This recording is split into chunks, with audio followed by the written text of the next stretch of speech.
সুপ্রভাত, ম্যাথবতে তোমাদের স্বাগত। আজকের ক্লাসে আমরা জ্যামিতির কিছু মৌলিক বিষয় নিয়ে আলোচনা করব, যেই বিষয়গুলো তোমাদের জ্যামিতি সম্পর্কে ধারণাটাকে আরও বেশি দৃঢ় করে দেবে। প্রথমে আগে আমরা জেনে নিই বিন্দু কাকে বলে। দেখে নাও, বিন্দু যার কেবলমাত্র অবস্থান আছে কিন্তু দৈর্ঘ্য, প্রস্থ ও উচ্চতা নেই তাকে বিন্দু বলে।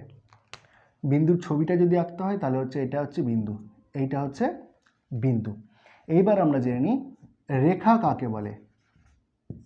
রেখা দেখে নাও, যার কেবলমাত্র দৈর্ঘ্য আছে কিন্তু প্রস্থ ও উচ্চতা নেই এবং যার নির্দিষ্ট কোনো অন্তিম বিন্দু নেই তাকে রেখা বলে।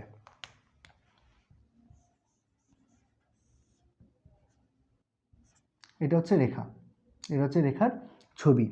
এবার এই রেখাকে দুই ভাগে ভাগ করা যায়, একটা হচ্ছে সরল রেখা আর একটা বক্ররেখা। প্রথমে আগে আমরা জেনে নিই সরল রেখা।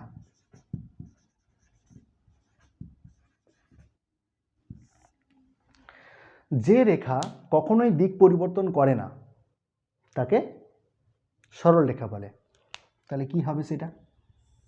সর্বদাই একমুখী, এটা হচ্ছে সরল রেখা। বোঝা গেছে?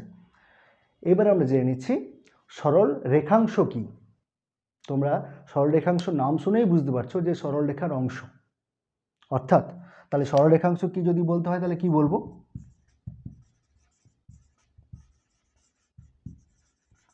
সরল রেখাংশ কি বলবো? সরলরেখার একটি নির্দিষ্ট অংশ যার দুটি প্রান্ত বিন্দু আছে তাকে সরলরেখাংশ বলে। ছবিটা কেমন? ছবিটা হচ্ছে এরকম, ঠিক আছে? এবার আমরা জেনে নিচ্ছি বক্ররেখা কাকে বলে।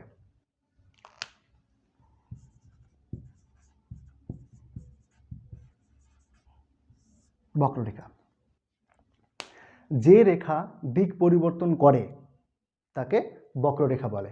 দেখে নাও ছবিটা, এটা হচ্ছে বক্ররেখার ছবি। এবার যেই জিনিসগুলো লিখলাম এটাকে আমরা কিভাবে খাতায় লিখবো, সরলরেখাটাকে বলবো কি করে, কিভাবে লিখতে হয় সেটাকে দেখো।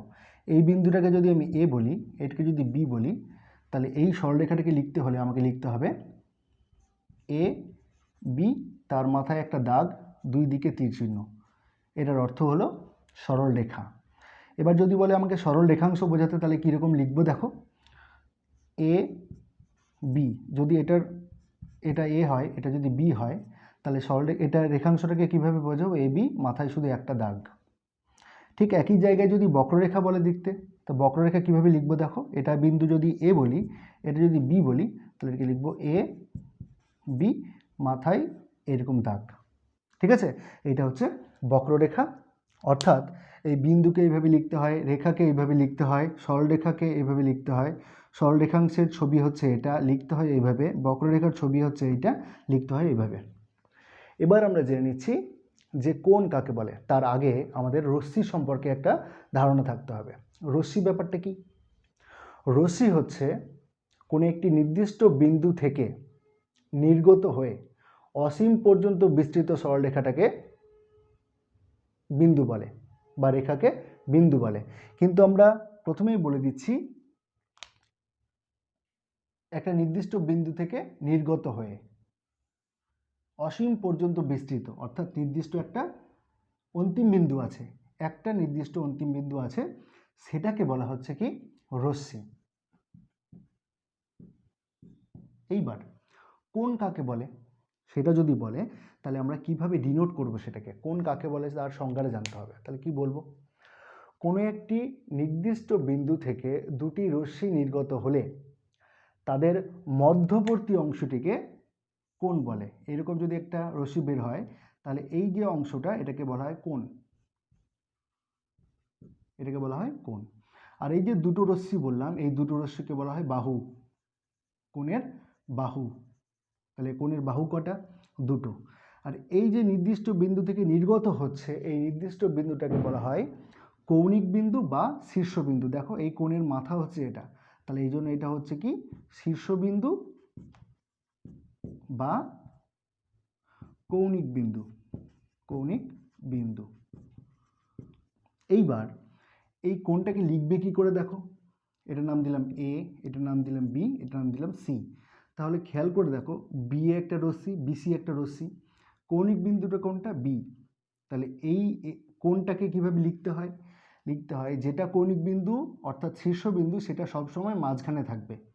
এইবার দেখো এই কোণটা তৈরি হয়েছে কিভাবে, দেখো এইখান থেকে এইভাবে এসে এইভাবে তৈরি হয়েছে না, বা এই দিক থেকে এই দিকে গিয়ে এইভাবে হয়েছে। তাহলে সি বি এ লিখতে পারি অথবা এ বি সি লিখতে পারি, অর্থাৎ বিটা সবসময় মাঝখানে থাকবে, যেটা কৌণিক বিন্দু সেটা সবসময় মাঝখানে থাকবে, আর যেই দুটো বাহু আছে তার প্রান্তীয় বিন্দুগুলো দুপাশে থাকবে। তাহলে দেখো এটার নাম হবে এ বি সি অথবা সি বি এ। কোণের চিহ্ন কি, এটা হচ্ছে কোণের চিহ্ন। তাহলে এই কোণটার নাম হচ্ছে এ বি সি অথবা সি বি এ। বোঝা গেল? তাহলে আজকের ক্লাসটা এখানেই শেষ করছি, দেখা হচ্ছে অন্য কোনো একটা ক্লাসে। ক্লাসটা কেমন লাগলো জানাতে কমেন্ট করো। যদি ক্লাসে নতুন হয়ে থাকো, এই টাইপের কন্টেন্ট আরও পেতে চাও, তাহলে চ্যানেলটাকে সাবস্ক্রাইব করে রাখতে পারো, সাথে অবশ্যই বেল আইকন প্রেস করে রেখো যেন এই টাইপের কন্টেন্ট যখনই আপলোড হবে সব থেকে আগে নোটিফিকেশান পেয়ে যাওয়ার জন্য।